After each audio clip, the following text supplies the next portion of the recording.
За сайн бацгаана уу. Өнөөдөр амралтын өдөр. Бүтэн сая өдөр байна. За өнөөдрийн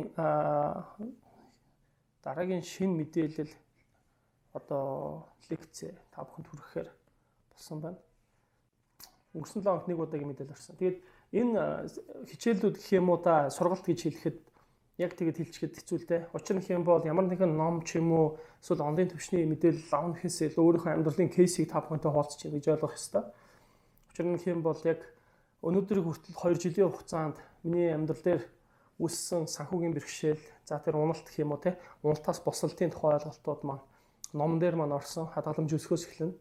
За тэгээд энэ удаагийн одоо тэр 8 дахь удаагийн мэдээлэл хуваалцах гэж байна. Тэгээ энэ ерөнхий том сэдв, энэ номон дээр байгаа бүх агуулгуудыг багахан хэсэг болгож ингэж өөрийнхөө кейсийг хуваалцаж байгаа гэж ойлгоорой. Тэрнээс шил одоо тийм онлоорч гэдэг юм уу эсвэл одоо ямар нэгэн барууны аргаслалын талаар та бүхэнд хуваалцаагүй шүү гэдгийг бол хэлмээр байна. Хоёрдугаарт бол энэ одоо зарим хүмүүст бол ганц нэг одоо мэдээллүүдийн дутуу байдлууд ч гэдэг юм уу ингээд 5-аас 10 минутын мэдээлэлээр маш олон мэдээллүүд гээгдэж байгаа. Тэр утгаараа бол одоо бүгдийг ярьж чадахгүй байгаа шүү гэдээс үлцлүүлчихье. За өнөөдөр болохоор өр зээл ба одоо тэр менежмент гэдэг зээлийн менежмент гэх тийм сэдвэр та бүхэнтэй хуваалцъя гэж бодож байна. За өр зээлийн менежмент дээр шууд жигсаагаал явъя. За миний түүхэн дээр ямар асуудлууд байсан бэ гэхээр нэгдүгürt бол би Хаан банкнд за 650 мянган төгрөгийн өртөө байсан. За Хас банкнд болохоор 200 мянган төгрөгийн ээжээр зээл тавьсан байсан. За 3 дугаарт машина ломбард тавьсан. За энэ 200 мянган төгрөг. За тэгээд апрад байсан. Апрада болохоор бас 200 мянган төгрөг. Энэ болохоор 14 хоногийн хугацаатай зээлүүд төлөгддөг байсан. За би бараг 2 жил төлсөн баха. Сүүлд нэмж аваад. За нэмдэг нь болохоор найз нөхөддөө за энийг болохоор яг одоо бол ингээд утасны маань юун дээр нөөц дээр байдаг. За нэмээд тооцох юм бол нэг 2 сая, за 3 сая орчим төгрөг баг саг зарим нь ингээд марцсан, цаашлуулсан юмнууд байдаг. За нэмдэг нь болохоор одоо нэг үндсэн гол өрнүүд орж ирж байгаа. За тэр нь ямар вэ гэхээр байрны түрээс байна. Би түрээсийн байранд одоо энэ Улаанбаатар банкны хажууд амьдардаг байсан. Банк нь Улаанбаатар зочид бодлын хажууд ихтлгүүрийн хажууд. Тэгээ Улаанбаатар ихтлгүүрийн хажууд амьдардаг байсан. За энэ бол нэг 350 мянган төгрөг байсан санагч 300 ч байлаа. За тэгээд байрны түрээсээс гадна тог цахилгаан тий. За ингээд ийм мөнгнүүд орж байна. За энэ дээр болохоор их нэртэйгээ бас хамтдаа шеэрлж одоо энийгээ төлдөг байсан. Тэгээд Univision тий. Univision. За өөр чинь утасны төлбөр байна. За тэгээд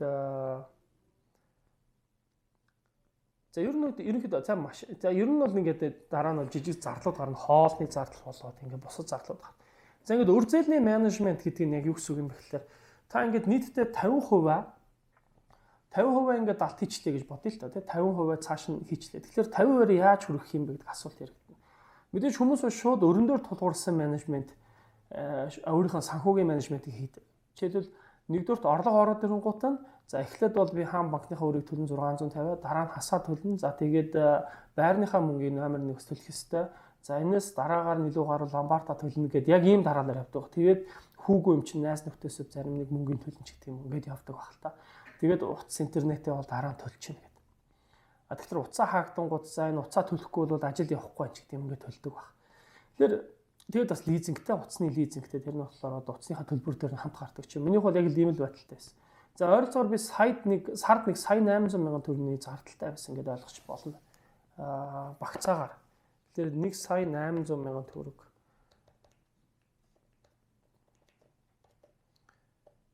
Тэгээ энэ мөнгийг яаж төлөх юм бэ гэдэг асуудал эхний ээлжинд дандаа яригддаг байж билээ. Анх бол яг өрний менежментээр за энийг унгаах гэж шүү дээ. Өрний менежмент дээр яг энэ мөнгийг яаж төлөх вэ гэдэг асуудал их яригддаг байсан.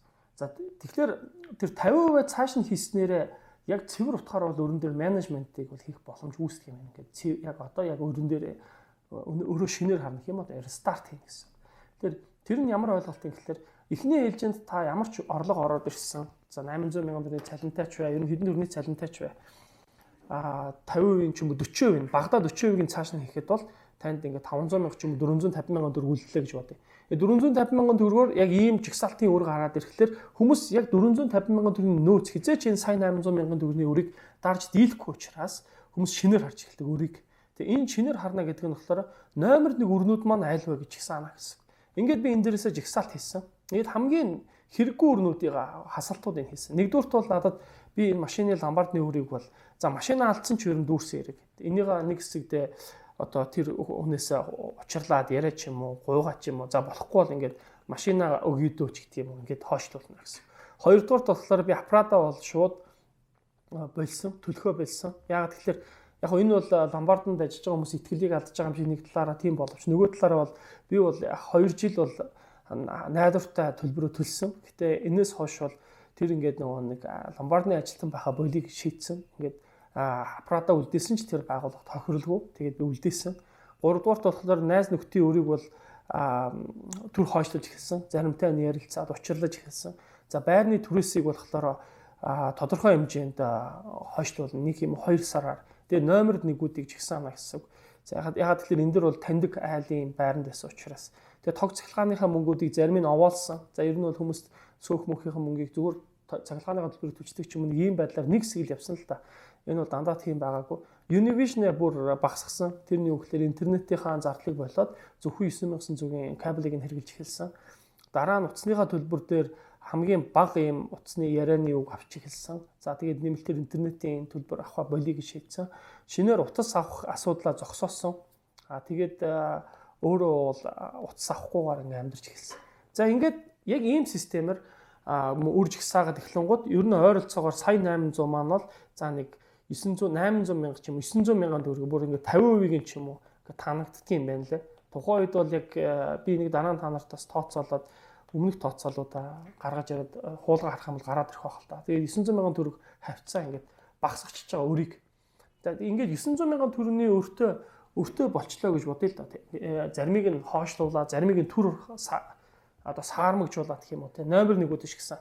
Энийхээ дараагаар надад одоо 450 мянга байгаа. Тэгэхээр 450 мянган төгрөг байхад бол би 900 бас л төлж дийлэхгүй шүү дээ. Тэгэхээр дахиад энэ дээр рестарт дахиад шинжилэл хийнэ гэсэн үг л дээ. 450 мянгийнхаа 50 мянган төгрөгөөр бол амьдрнаа. За бүр Багдад за 150 мянгаар нь амьдрий гэж бодъё л та тий. Одоо хоол унд үр хөвгтэй гэр бүлээ гэж тийжээгээд амьдрна. Тэгэхээр гэрте хоолоо бэлдээд явна, зохиомол ядуур явагдана. Энд аягүй хоолоо гаргах техникүүд дээр өмнөх хилчилүүдээр яригдсан. За тэгээд 150 мянган төгрөгөөр амьдрах юм чинь надад цаана 300 мянган төгрөг байна. За 300к-аас хамгийн номер 1 өгөхтэй бол тэр банкныхаа өөрийн өгөхтэй юм байна. Гэхэд банкныхаа өөрийнхөө талын үеийг хийчих. За одоо надад үлдсэн банкны өрнүүдээс гадна ганц нэг одоо байрны ч юм уу цахилгаан тогны ч юм уу мөнгнүүд үлдэж байна. За энийг яах вэ гэхээр нэмэлтээр надад одоо боломжит зүйл юу юм бэ гэхээр ажил байна. Тэгэхээр ажил байна. За ажлаас өмнө юу байгаа гэхээр авлага бас хүмүүс тодорхой хэмжээр байдаг. Тэгэхээр би авлагаа ер нь бол яг энэ зүйлүүдтэйгээ дэнслэх шаардлага юм байна. Ингээд би авлагаа одоо багаар ч юм уу эсвэл бүр зарим болохгүй бартарддаг ч юм уу ийм систем рүү орж ирсэн. Хоёрдугаарт яасан бэ гэхээр яг өөрөө ингээд дарахын тулд нэмэлт орлого гэж мөрөөдөхийн оронд эхний ээлжинд болохоор гэрт байгаа зарим илүү зүйлүүдээ ашиглахгүй зүйлүүдээ хүмүүстэй ингээд шеэрлээд хуваалцаад зарж эхэлсэн. Манайх ч хэлээд хөргөчөө зарсан, хүүхдийнхаа тэргийг зарсан. Тэгээд бас будингаа хүмүүст бэлгэлсэн. За өөрчн манад юу вэ? Ер нь ингээд бүх юмудаа хуваалцсан. За энийг чи авчгаа. Тэгээ оронд нь надад багахаа эсвэл төлбөр төлчих гэдэг юм эсвэл те гэд. Тэр мөнгөөр одоо тогн цахилгаанаа шидчихэж гэдэг юм уу. Эсвэл одоо зарим үед бол цахилгаанаа тасдуулах үеуд ч гэсэн бас байсан. За энэс гадна ямар арга хэрэгэлсэн бэ гэхээр хэрэглээг л номерыг таньчих хэрэгтэй юм билээ. Тэр такси идэх эсвэл те энэ машиныхаа бензин хэрэглэгч гэдэг юм уу. Эсвэл машин угаалгахч байт юм уу. Сая сүүлд над дээр нэг залуу хурж ирээд санхүүгийн зөвлөгөө авсан. Тэрний амьдралын жигсаалтыг харахад бол уг нь бол бүх орлогуудыг нэмээд үзэхэд бол сая 650 мянга, эхнэрийнх нь орлоготой нэлээд 200 мянга болчихж байгаа. Тэгсэн мөртлөө маш олон зүйлүүд нь зээл, ламбар, тэгээд одоо бүх одоо аппликейшн зээлийн аппликейшнуудаас мөнгө зээлсэн, зээлдэг ATM-с хүртэл мөнгө зээлсэн тохиолдол байгаа юм байна. Тэгэхээр энэ болгоны цаана түүний амьдралын зардлыг ингээд хараад үзэхэд бол такси, хоол, за тэгээд их нэртэй хувц, сунар гэдэг энэ мөнгө ачаалал тэр дундор баярын энэ уулзалт найз нөхдөд уулзсан болцсон гэдэг энэ мөнгнүүд өөрөө ингээд ачаалал болоод ороод нөгөө нэг зээл рүү мөнгө орохоос илүү амьдралын хэрэглэнээс ерөөсө гарч чадахгүй байна гэдэг энэ ойлголт руу гончтой. Хүмүүс зээл тавьдаг дараагийн нэг том шалтгаан нь юун дээр байна гэсэн чинь нийтлэгдээ бол эхлээд нэг том зээл тавьчихдаг. Тэр зээлээ дарахын тулд гэдэг нэрийдлэл яваад идэх юм байлаа. Жишээлбэл би бол анх за энэ хаан банкнд байсан нэг 10 сая төгрөгийн зээлийг л дарахын тулд гэл нэрийдлээр дахиад нэг өөр зээл авдаг. За энийгээ дарахын тулд энэ том зээлийг л багасгахын тулд гэдэг ч юм уу. Эсвэл хүмүүст байдаг жижигхэн зээлүүдэд дуусгахын тулд нэг том зээл болгож гэдэг юм уу. Дандаа ингэж нэг одоо юу гэдэг шалтгаантай шалтгаан болгоцсон тэрийг. Тэгээ түүн дээр тулгуурлаад нэмэлтээр зээл аваад тэрийг нөгөө зээлээ төлсөн юм баггүйгээр ингээл хэрэглээр рүү оруулаад амьдрал руугаа уусгаал ингээ яваад байдаг юм онцлогтой. Тэгэхээр шудраг хэлээ. Яг одоо үнэхээр та хадгалж эхлэмээр байгаа бол зээлийн үр зээлийн менежментийг шаардлагатай болно. Тэгэхээр тэр хадгална гэдэг бол эхлээд хадгаламжраа мөнгө хийсний дараагаар таны тэр бага мөнгө чинь таныг үр зээлээ хэрхэн яаж одоо дуусгах вэ гэдэг менежментийг чинь танд үүсгэж эхэлнэ. Тэгээд чат дараалалаар ингээ баг багаар наан цаан цаг хугацааг нь оруулах нь чухал байгаа юм. Бүгдийг төлөхгүй гэсэн үг. Зарим шаардлагагүй зээлүүдэд зогсоох хэрэгтэй гэдэг нь ламбард ч юм уу. Энэ бол одоо юу гэдэг муу зээл. Сайн зээл гэж бол байна. Энэ болохоор ипотекийн зээл байж болж байна. Машины зээл бол тийм сайн зээл нэг хайхтар ордоггүй. Гар утасны зээл ч юм уу тийм сайн зээлд ордоггүй гэж хэлмээр. Учир нь бол таны хэрэглээ дуусгасаар байтал тэр утасны ч юм уу машины төлбөрийг та 2-3 нугалж төлнө. Хоёрдугаарт бол та тэр бүтээгдэхүүн танд дахиад өөр дээр нэмдэг нь хэрэглээний зардал болгоод маш хэмжээний эвдрэл гэмтлийн зардлуудаа нэмээд 2-3 дахин ийм зардлуудыг чинь нэмж таны амьдрал дээр системийн ачааллыг буюу одоо хэцүү байдал руу оруулах шалтгаанууд болдог. За ингээхээр энэ болгон бол үр зээлийн менежмент бол сайн болоод муу үр гэдэг ийм хоёр зүйл рүү төвлөрөх хэвээр. Эхлээд мөнгөний 40% хадгалаа 60% хүрхийд эрмэлзэх хэвээр. Тэгээ авлагаа авлагаа одоо жишээлбэл шийдэж эхлэх хэрэгтэй. Өөрт илүү байгаа зүйлийг бусдаа хооцож зарах хэрэгтэй. Сүүлд нь нэг зүйлийг хэлэхэд бол та нэмэлтээр илүү байгаа цаг буюу амралтын өдрүүдээр одоо ажил хийх хэрэгтэй. Би одоо жишээлбэл Grand Plaza дээр одоо энэ бүтээгдэхүүн зарж ирсэн. Одоо хүүхдийн юм картууд зарж ирсэн. Бас Хүнүү моол дээр бас тэрийг зарж ирсэн. Тэгэд өөрөө санхүүгийн энэ хүнд асуудлыг шийдэхийн тулд ажил руу шийддэг байсан. Зарим одоо санхүүгийн ачааллыг гэр бүлийнхаа хүн дээр төр одоо ачааллыг нэмэгдүүлэх ч юм уу. За тэгээд хуваах систем байна ингээд санхүүгаа шийддэг гэсэн. Энэ болгоно бол санхүүгийн менежмент, үр зээлийн менежмент гэдэг тал руугаа анхаараасаа гэдэг зүйлийг өнөөдөр та бүхэн зөвлөе. За тэгээд би өнөөдөр нэг бичдэг балаа хаагаад олсонгүй. Тэгээд тийм учраас жижигхэн юм тэмдэглэл хийж жигсаалт гаргалаа. Тэгээд уг нь бол бичээ жоохон зураглал үүсгэх тайлбарсан бол хараа дээр байсан байх л гэж бодож байна. Уучлаарай. Окей, өрний менежмент эхлүүлээрэй. Өрн дээрээ дахиад рестарт хийгээрэй. Тэгээд өрнүүдээ баг багаар дуусгахын тулд эхлээд өөртөө мөнгө төлөөд баг бага нөөц буюу орлогоо тэр 450 мянган юм уу 500 600 мянган төгрөгөөр амьдралдаа хүрэхийн төлөө ирмэлзэх хоёр дансны системийг үүсгэж эхлээрэй. За тэгээд ер нь дахиад нэг зүйл хэлэхэд тэр гадаадд ч юм уу Солонгост байгаа залуучууд ч гэх юм уу ер нь бол нийтлэг хүмүүс эхлээд байрны ипотектэй бол тэрийг төлж дуусгах гэж бас улаардаг хүмүүс байдаг. Тэр тийм сайн менежмент биш гэж хэлмээр байна. Яг тэгэхээр энэ бол сайн зээл. Сайн зээл бол хүмүүст бол өөрөө байж хэрэгтэй. Хүний санхүүгийн хоёр том их усүр юу юм бэ гэхээр нэг нь өөрийнх нь одоо хадгаламжийн систем, эргэлтийн мөнгө, хоёр нөгөөх нь болохоор зээл буюу энэ хоёр нийлээд хүний санхүүгийн одоо үндсэн их усүрийн эргэлтийг бий болгож идэг гэж ойлгуул илүү сайн ойлголт болно. За тэгээд нөгөөтэй ирэх юм бол за ер нь бол энэ одоо ер нь ингээд хэлэх юм бол одоо урсгал ус те таны өнөөдрөө орж иж байгаа нарийнхаа урсгал ус те одоо гол мөрөн гэж бодъё л та. Тэрийг та яах вэ гэхээр хизээч тэр гол мөрөнд татарч магадгүй.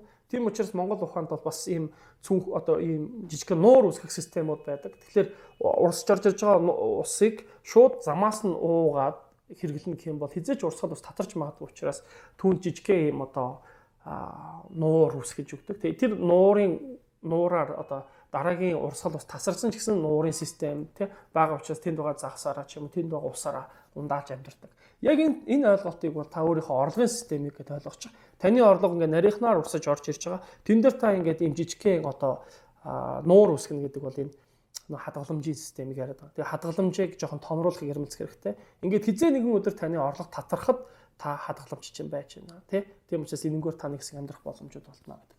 Энэ зүйл энэ талаар ярих гэсэн юм аа. За ингээд бүгдээрэнд нь баярлалаа. Дараагийн сэдвээр эргээд уулзцаая.